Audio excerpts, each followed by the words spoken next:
Si tu cherches à générer des prospects pour ton entreprise dans le bâtiment, cette vidéo va te permettre d'éviter pas mal des erreurs les plus courantes qu'on a tendance à commettre quand on se lance et quand on a un budget un petit peu réduit.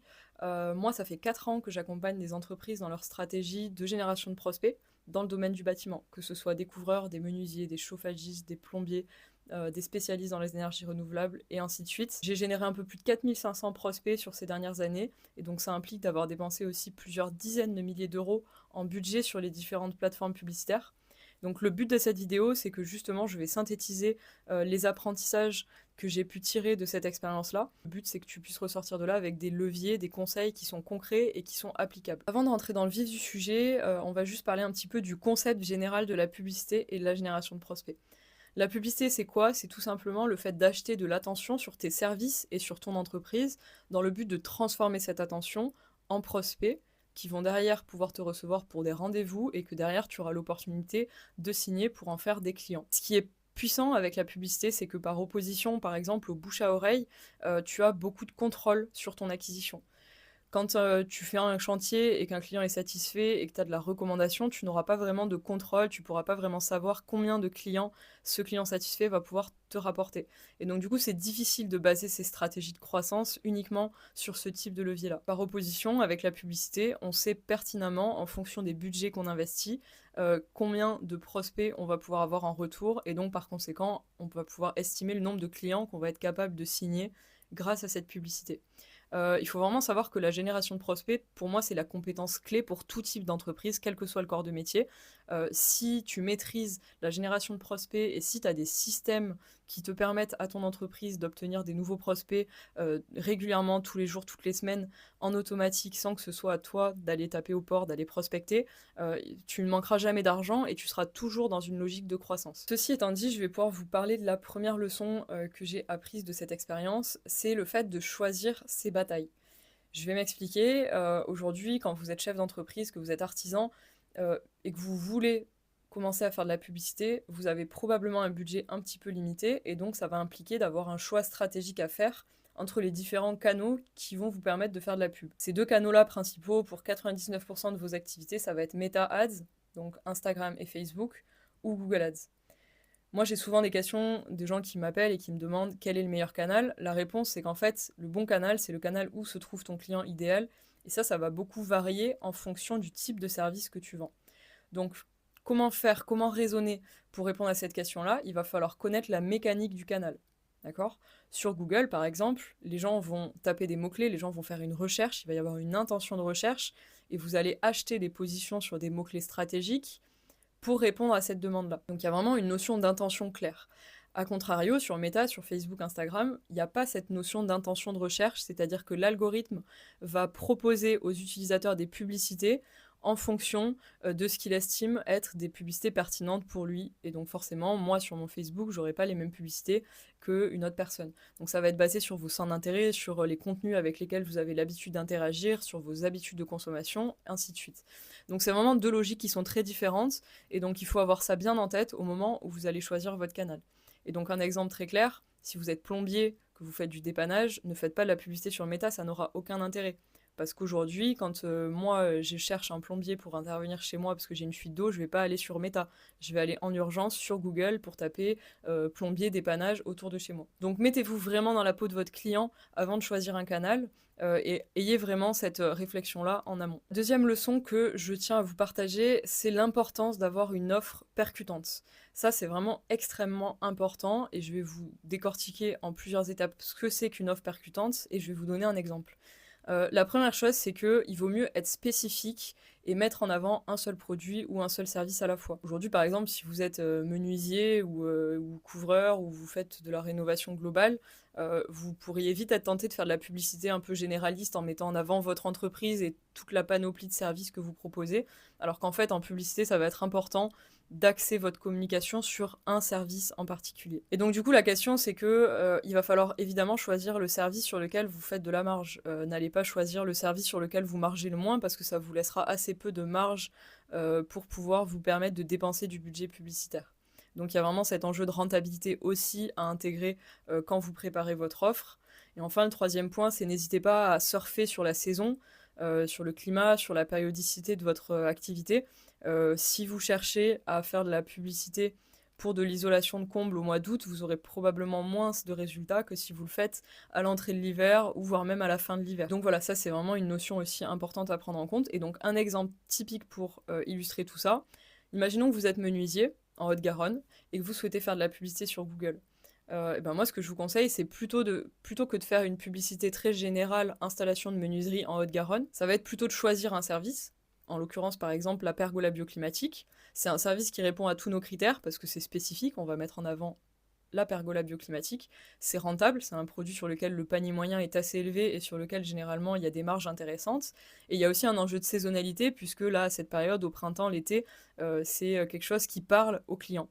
Et donc voilà, plutôt que d'avoir une promesse installation de menuiserie en Haute-Garonne, on va avoir une page et un message beaucoup plus ciblé qui va être par exemple 15% de remise sur votre pergola bioclimatique à Toulouse. Troisième leçon que j'ai tirée de mon expérience, c'est le fait que l'argent se trouve dans la relation commerciale. Ça, c'est vraiment une leçon qui est primordiale. Il faut vraiment voir le marketing, donc le fait d'aller acquérir, d'aller générer de la demande et la vente, donc le fait d'aller transformer cette demande en chiffre d'affaires, c'est une synergie. Et l'un ne peut pas fonctionner sans l'autre. Si vous êtes nul en vente mais que vous avez un très bon marketing, vous serez probablement bloqué, et à contrario, vous pouvez être le meilleur du monde en vente, si vous n'avez pas assez de volume d'affaires, de volume de demande entrante, vous aurez également des problèmes. Donc il faut vraiment voir ça comme une synergie, et du coup ça va impliquer d'être ok, on va être capable de générer des prospects grâce à la publicité, mais derrière, si on veut être rentable et rentabiliser nos pubs, il va falloir être très réactif pour contacter les prospects. Donc quand les gens vont vous contacter, vont remplir votre formulaire de contact, il faut que vous soyez capable de les rappeler dans la journée, c'est grand maximum. Et si vous pouvez le faire dans l'heure, c'est encore mieux. D'accord. Donc ça nécessite d'avoir un petit process, ça nécessite soit d'avoir quelqu'un à temps plein dédié qui a le téléphone et qui est prêt à passer des coups de fil quand les gens remplissent les formulaires, soit vous d'avoir toujours avec vous des alarmes, des notifications quand il y a un nouveau prospect pour que vous soyez suffisamment réactif. Donc ça c'est vraiment extrêmement important, et on l'observe, les taux de transformation en rendez-vous chutent drastiquement passer les premières dizaines de minutes après l'inscription du prospect. Ce qui peut aussi vous aider pour bien entretenir cette relation commerciale, c'est le fait d'utiliser un CRM. Donc c'est un outil en fait qui va centraliser toutes les données de vos prospects, leurs sources et leurs informations personnelles. Ça va vous permettre d'éviter les oublis, ça va vous permettre aussi des fois de mettre en place des automatisations, des process de relance et d'être sûr de n'oublier personne. Donc ça va être extrêmement important. Si vous débutez et que vous avez assez peu de volume, vous pouvez faire un tableau Google Sheet de suivi, un petit tableau Excel, ça peut suffire, mais vraiment le fait d'investir dans des logiciels de CRM, c'est souvent quelque chose qui est très vite rentabilisé.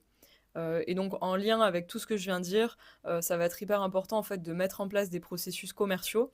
Donc c'est-à-dire de vous dire ok, la personne appelle, la personne remplit le formulaire de contact, elle va recevoir un mail automatique disant qu'on a bien pris en compte sa demande, puis derrière elle va être rappelée dans l'heure, puis si elle n'a pas répondu, on va lui laisser un message vocal, on va la rappeler à telle heure au bout de tant de temps, et ainsi de suite. Et c'est vraiment important de décortiquer ce processus-là pour essayer d'aller rattraper et d'aller positionner un maximum de rendez-vous par rapport aux prospects que vous allez obtenir. La quatrième leçon que je vais vous partager, c'est le fait que selon moi, il est très compliqué de réussir si on n'a pas une stratégie long terme. Et donc une stratégie long terme, pour moi, ça doit se baser sur une stratégie multicanale. Donc en introduction, je vous ai dit qu'il fallait démarrer par un canal. Effectivement, je ne change pas d'avis. Après, dans le futur, vous pourrez ajouter un deuxième canal publicitaire comme Meta ou Google en fonction de ce par quoi vous avez commencé. Mais par contre, en parallèle de ça, ça va être hyper important de continuer de travailler votre référencement local, qui constitue lui aussi un canal gratuit, mais aussi votre bouche à oreille, votre réseau, vos partenariats, et ainsi de suite. Ça, c'est vraiment extrêmement important. Toute votre acquisition ne doit pas dépendre que de la publicité. C'est assez dangereux de faire ça. Et après, le deuxième enjeu aussi avec ça, c'est que ça va être important de faire des itérations régulières sur vos campagnes.